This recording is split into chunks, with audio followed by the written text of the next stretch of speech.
Hello, hello, beautiful people. Tiffany from Nerd with Attitude here. Well, fall is here and winter is quickly approaching, so you know what that means, right? Climate change deniers and people who believe an ice age is coming are, not surprisingly, cherry picking snowstorms and ignoring the heat records that were set this year. They're also ignoring the evidence that shows that the polar vortex has and will continue to cause extreme snowstorms. Here is a clip that I like you guys to watch about the warming of the Arctic and the polar vortex. The climate in the Arctic affects the climate outside of the Arctic. The Arctic is warming at twice the rate of the temperate areas of our planet. When I started my career in the Arctic in 1981, 85% of the Arctic basin was covered with multi-year sea ice, which is this stuff that survives the summer and grows the next year. It's very thick and hard. Well, now only about 12% of it is multi-year sea ice. The thick multi-year sea ice has now transitioned to thinner first-year ice. So it's gone from like 10 feet to 2 or 3 feet, and is much more mobile. The sea ice dynamics in themselves have impacts that goes far beyond just the ocean, so to say, where the sea ice is. There are signs of a connection between the Arctic and the rest of the world. Those connections, teleconnections, as they are sometimes called, should be studied further. There's what we would call an emerging signal, an association between the loss of sea ice and the warming of the Arctic and the frequency of severe weather events, especially during the winter season in mid-latitudes, in particular eastern North America and eastern Asia. You have this big heating in the Arctic area. And that causes the polar vortex, which is a byproduct of the high pressure pattern over top of the pole. It's causing that to break down because you've got a lot more heat coming from the ocean up into the atmosphere. That essentially changes like the jet stream. It causes the jet stream to kind of do dips farther down. The polar vortex is the jet stream. Whenever you see big storms coming or heat waves, if you look at the jet stream, you'll see these big dips. What happens basically with the polar vortex is you get a lot more lobed structure to it, and those lobes penetrate down far over top of the planet towards more temperate latitudes. If you're on the outside of one of those lobes, there's a tendency to draw up warm air much further into the Arctic than you would have otherwise. And if you're on one of the cold sides, you'll draw down cold air down into that lobe on the other side. And so you get more extreme heat waves, more extreme storms, more extreme cold. So people in, the southern states, for instance, will go, man, I'm in southern Florida and it's like freezing cold here in February. It's supposed to be warmer than this. Well, you're sitting underneath that lobe that is drawing that cold air down from the planet. Some people will be sitting up in Alaska at the same time and say, wow, it's way warmer up here than it used to be. And it's because that warm air is penetrating much further north. So there's lots of evidence that the loss of ice north of western Russia blocks the jet stream and allows colder air to reach into eastern Asia. A similar thing happens in the eastern United States in the sense that the sea ice loss north of Alaska is fairly pronounced, especially in the summer and autumn. That tends to build up this upper air ridge in the early part of the winter, even into midwinter, and that in turn leads to a downstream impact, which is the northwest to southeast flow that reaches the Midwest and the eastern third of the U.S. So I think they make that pretty easy to understand in that video, and I'll make sure I leave links in the description so you guys can go look for yourself. Something else I wanted to touch base on is this cosmic ray theory that they're causing extreme weather. But that would mean that every time we go into solar minimum, we'd see extreme weather, but we don't. The sun has not been completely quiet. We're heading into solar minimum around 2019.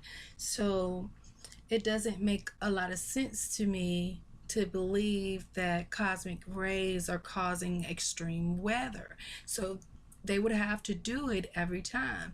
This is the lowest cycle in 100 years. That means that 100 years ago, the sun was just as it is now. And if you go back in records, you cannot find any extreme weather events that we usually have. Nothing like today, nothing like that. And it does not explain why we were having the extreme weather during the solar maximum of cycle 24 either. It does not explain that at all. For me, they're describing climate change, but calling it a grand solar minimum.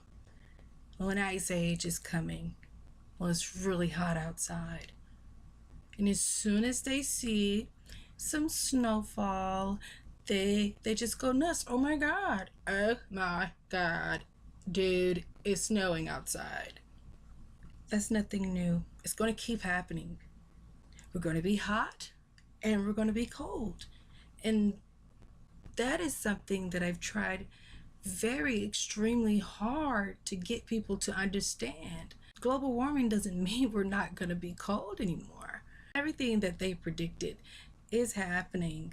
The extreme weather, the heat waves, the droughts, the flood, the rain, all that kind of stuff, and even snowstorms. It's not like they're telling us that it's not going to snow. They're telling us it's going to snow, and it's going to snow a lot during certain points in the winter.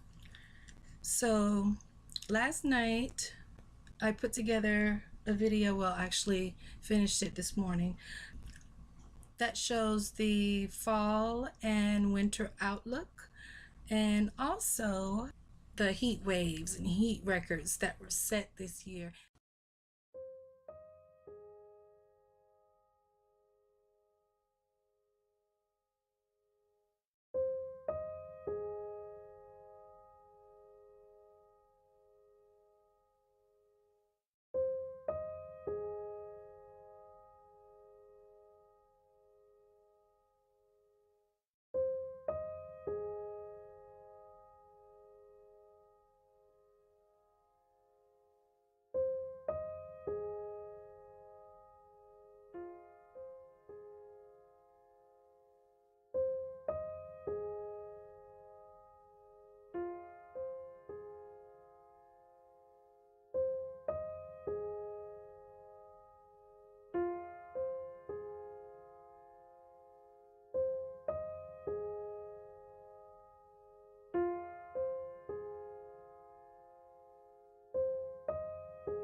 Tell me pretty lies, look me in the face.